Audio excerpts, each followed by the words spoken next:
Hey, what's up guys? Drew here over at RevHiker Outdoors. I'm here with Will from the Adventurous Gentleman, and we're going to be talking about some basic bushcraft or bushcraft for beginners. And this episode we're going to be talking about knives. Knives.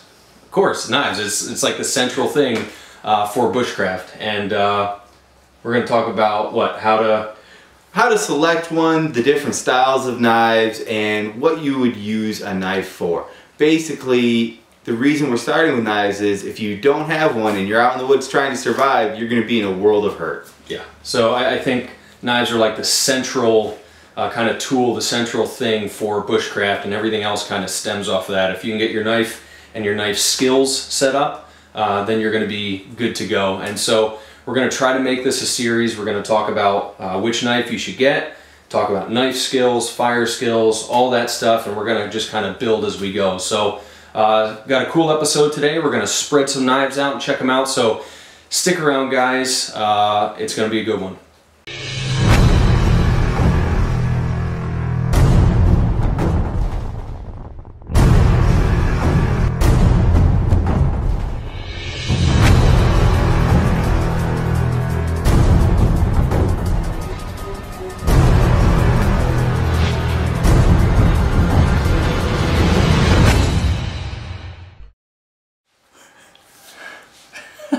Okay guys, so here we have some knives for your consideration, and right off the bat I just want to go through types of knives. We're talking about how to select a good bushcraft knife.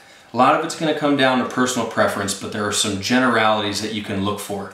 So let's go through some of the types of these. What I've got here, these first four knives, these are considered Scandinavian grinds, and you can tell because there won't be a secondary bevel on the edge, okay? So if you look at these two, you can see that here's the main grind on this, and then you have a little secondary bevel. But the main grind, this is also called a zero grind, goes straight down to the edge, and your edge is this entire thing. So when you sharpen this, you're sharpening this whole surface, okay? Scandinavian grinds are kind of widely considered to be top choice for bushcraft. They bite really hard, they can take off big chunks of wood, but you can also do very fine shavings with them for feather sticks and that type of a thing. And they're really easy to maintain because you lay this whole big surface on the sharpening stone at the same time. So there's no kind of guessing. You'll feel when it's flat on there, and that's when you sharpen it. So Scandinavian grinds are kind of considered to be, you know, what most people choose for bushcraft. Then you have kind of these Scandi Vex. So it's the same principle, except for it's not a totally flat grind that's coming like this. It's somewhat convex, okay? That usually gives them a little more durability as far as chipping resistance and stuff like that. And generally, convex or Scandi Vex is used on lesser, like softer steels. They're still very easy to maintain with a strop in the field, just like these are. But they usually are used on lower grade steels like these Condors, which are a 1075 high carbon. It's a bit of a softer high carbon, but very easy to maintain and sharpen back up if they do get dull, which they will dull quicker than other steels. Next we have a full convex. Well, it's not a full convex. This is like a saber grind, and then this is all convexed. This is a Falkniven S1. This is another Swedish blade. These are also Swedish, but this is considerably more expensive. Will, why don't you tell us about this one, where you got this and what this is. This looks like a Damascus blade. That's a Damascus blade that I picked up a while back for my wife because she wanted it? Yeah, it was kind of a self-gift, I think they're called. Yeah. And I picked it up because she had gotten into the outdoors, and that's the one she wanted, so that's the one I got. But we actually ordered it off Etsy. So it was a custom knife build from a guy there, and it was reasonably priced at like $150. Okay. Which I thought for a custom knife that had a little horn on it and was Damascus I was going to say, what type of horn is Ram, this? I okay, believe. So this is ram horn, got a nice bolster here and Damascus steel. So this actually brings us to our next grind type, which is a saber grind, which you can see the grind here. It's the main bevel, just like on this one. And then there's a secondary bevel. This is probably the most common that people are familiar with if you're just getting into bushcraft type knives. Most knives are some variation on a saber grind with a secondary bevel, okay? And this is a Benchmade Bushcrafter, and this is a saber grind with a secondary bevel. These are Essie's. These four are made by Essie, and Essie pretty much exclusively does full flat grinds. So the knife tapers from the very top of the spine all the way down to where the secondary bevel is. These are 1095 high carbon, but they are coated to prevent rust, since a high carbon blade will rust. This is Will's, this is mine. Maybe this shows like a difference in personality. A little bit. A little bit. And then these are also Will's. He kind of has a thing for bright knives, but I can't say too much because this bright orange Bushcrafter is mine as well, and it's got a bit of an orange sheath. Well, here's something to consider too when buying a knife, and this speaks to the benefit of the brightness of that particular knife. I took it out my second day hunting with it, and it had come unattached from my pack, and I didn't notice it until I got home. Oh man. So I had to walk back in about 20 minutes later because of that bright handle. I was able to easily find it in the woods. Yeah, and that's definitely a consideration. I know it's part of the reason I love this, because if you drop it or you set it down, it's really easy to find. You know, some of these muted colors might be prettier, like these wood handles and stuff, but yeah, it definitely makes it harder to find. And let's talk handles a little bit. I mean, the blade is obviously what draws most people into the knife, but the handle can be just as important, especially if you're going to be using it over and over and over again. Yeah, absolutely, because bushcraft, the blade is the most important. For me, the type of steel and the type of grind is very important, but if it's not comfortable, it's useless. It's useless. Yeah, it's useless. If you're getting hot spots and blisters from you know, just kind of romping on these things, it's not good. And I mean, you know, if you get blisters because, you know, your hands are as soft as a liberal's foreign policy, that's different. But if your hands are tough and you're getting hot spots, you know, well, you thought that was funny? Yeah, that's pretty good. I wonder if I should edit that out. Yeah, you're right. That's right. I know it's going to stay in mine. That'll be going in yours. Let's see. Yeah, the handle is important. So I would encourage you guys, if you have friends that are into this, definitely try to handle them before you buy them. And if you had to pick a favorite handle out of all these knives here, which would it be? Oh, this is really tough. Okay, so I really like this Essie, and it doesn't make sense because they're just essentially flat slabs of linen micarta, but this is just, I love the grip on this, and I don't get any hot spots working with it. I processed a few deer this year with it, and it was just great, done plenty of carving. Love this Bushcrafter, but the handle has a few things that I might sand down and change. This Falkneven is really comfortable, and again, it's one of those thinner handles, and most people like a little bit thicker, but I carved with this thing one time for like 3 hours when I was homesick, and I got no blisters, no hot spots. It was great.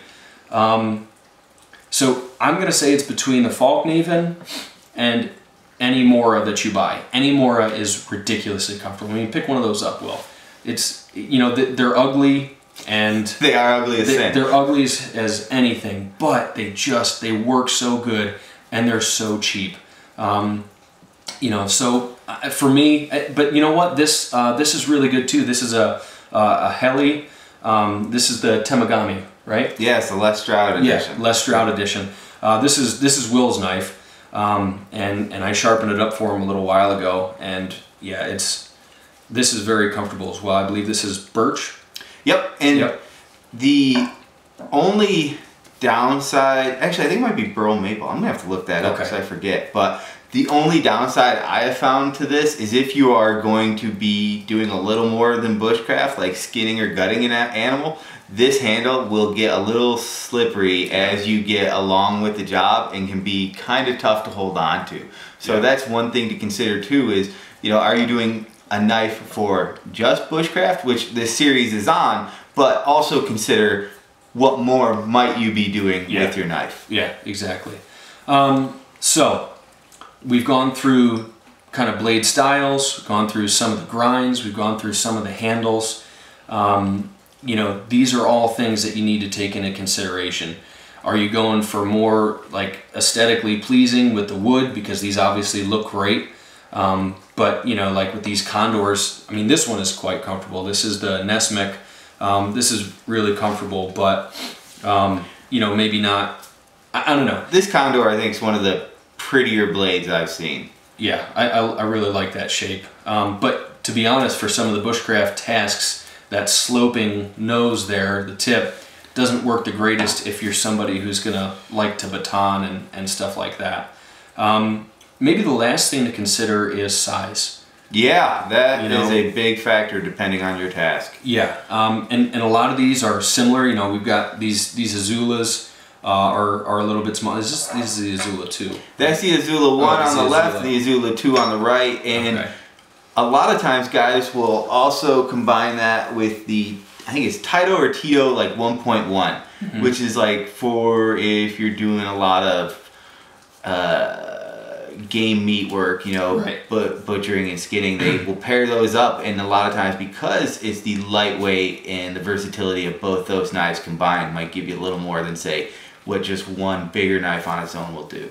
Yeah, and you know, that's the other thing. A lot of people like bringing more than one knife, and I'm that way too. Yeah, I like for bushcraft, I like to have a bit of a larger knife, and then something smaller for really fine stuff. A sidekick, if you will. Yeah, you know, it's a lot of times they're referred to as a companion blade, and I think that's a good policy to have. But if I was just going to take one, I'd want something a little bit bigger. I don't like any of these whopper choppers with the 8, 9, 10-inch blades. They're no good at the bushcraft stuff. You know, carving notches and doing certain smaller tasks, making feather sticks, making shavings, processing, you know, small pieces of wood, you know, carving notches, making traps, stuff like that. They're really not any good at. If perhaps, you know, you grew up in South America, to some of the places that the Randall's adventure training goes to, and you spent all your life working with a machete, you know, you can really finely tune things with a machete, then go for a bigger knife. But for general purpose, everyday North American bushcraft, this is the range you're going to be looking at. Yeah, I would say so. And I'm looking, you know, like these SE3s, it's like a 3.5-inch blade. That's probably the low end of if I was just going to have one knife with me. This is the very low end of what I would want. And then I probably wouldn't want anything bigger than this Falkneven. And I believe this is a little over 5, and I think it's 5.5. Which if you put those back to back out here, so that is a difference. You know, you're getting one heavy piece of steel that these handle scales are riveted or glued or whatever to, and then you have something like this where the tang thins out once it goes into the handle, and this is about a 3/4 tang. The bushcraft has a little bit heavier tang, a little bit thicker metal, and some people say, oh, the Moors are going to snap, but truthfully, I have hammered this one into a stump sideways and stood on it. I have batoned, you know, the biggest wood that will fit this blade, just beat it through the wood to split it, and it has not broken. But a full tang knife, a lot of people say it's not a bushcraft knife unless it's full tang. These Condors, full tang. Falkneven, full tang. You can see the tang comes out the end here, and you got a nice little pommel for crushing stuff if you need to. Full tang, full tang, full tang, full tang, full tang. Why don't you have any folding knives up here? Folding knives are a good companion knife, and that's what I normally carry for a companion knife. But for a primary bushcraft knife, if you want to baton and do some of the heavier duty things, you're kind of looking at a failure point at the folding, at the pivot. So I know you had a friend that said, what did he say about folding knives? He said folding knives are broken and you have to do something to make them work. Yeah. Bushcraft is pretty much centrally focused on fixed blade knives. Maybe a last consideration real quick is, I can't remember if we the talked spine and the whether spine. or not it's going to throw a spark when it hits a ferrule rod. Right. Some knives come with a good 90-degree spine that will throw sparks.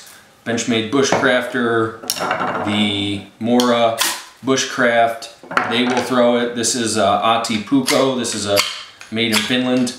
See, this one looks like it's 90, but it doesn't, you know, it doesn't throw it nearly as well. The Swamp Romper, that's okay, but I think I filed that one down. This one, most of these work. The Falkneven won't do it on its own. I had to file this down, and now it throws them. Oh. I just burned a hole in your beautiful table. That's all right, I can refinish it. Okay. But yeah, a 90-degree spine is going to be very helpful for lighting fires. More companion, you're going to have to file it down to make it do that. But that's another consideration. All of these SEs come coated, so it's nearly impossible to do it on those. But to be fair, with the full flat grind, they're not traditionally what people think of for a bushcraft knife. But in my opinion, the SEs are definitely better suited for game than any Scandinavian grind. This is a much better hunting knife, in my opinion, for skinning and butchering and all that stuff. And if you get into bushcraft at some point, that may be something you either choose to do or have to do when you're out there in the woods. Yeah, exactly. So all things to be considered, but I think anything in here I'd have no problem taking out into the woods, because I've done it with all these, with the exception of this, but I trust this one because I've used it. This one would be questionable for me for bushcraft, only just because it's, I don't know enough about the steel. It's Damascus, yes, but you know what that means. Yeah. Future test video. Yeah, yeah, we should do that. But, you know, I like a simple knife that's strong and has a good spine and a decent steel. And that's what you should really look for. And you should buy the best knife that you can afford. So if you can afford 14 bucks, you're going to get a great knife. If you can afford, you know, 150 or, you know, 180, you're going to get a better knife, bigger knife, stronger knife. But to be honest, these two are not as good at fine tasks and little stuff as that. So it's always a trade-off. It is. Compromise. It is. And there's one neat feature too, if I recall, about the bench. Ah, never mind. I was incorrect. I thought for some reason this had the... Oh, the bow drill? Yeah. Yeah. No, a lot of tops knives have those. So if you're making a bow drill fire, they've got a little divot so you can use your knife as the top brace. I'm gonna have to get a tops knife now just for our future videos. Some SEs have them too. I know, jeez, should have got one. Anyway, guys, I think this video has been long enough. I think next in our series is probably going to be fire making or some knife skills, because those are very, very important to bushcraft, and they're things that you can practice at home before you get out in the field. That's right, and if you have any questions, comments, or concerns, please post them in the video below. Yep. Or you can email me at adventurousgentleman@gmail.com, or just best way to get me is either my email RevHiker@yahoo.com, or get on my Instagram @RevHiker and send me a direct message. I get back pretty quickly on that. So anyway, guys, thanks for watching. Hope you enjoyed this. Hope this helps you maybe select a knife. Sorry for it being so long, but I always have fun making videos with Will, and we talk too much. I know, this could go on for an hour. Yeah. Let's just talk here. Anyway, guys, thanks for watching. Don't forget to thumbs up and subscribe. Go check out Will at theadventurousgentleman.com. And God bless, guys, and we will see you next time.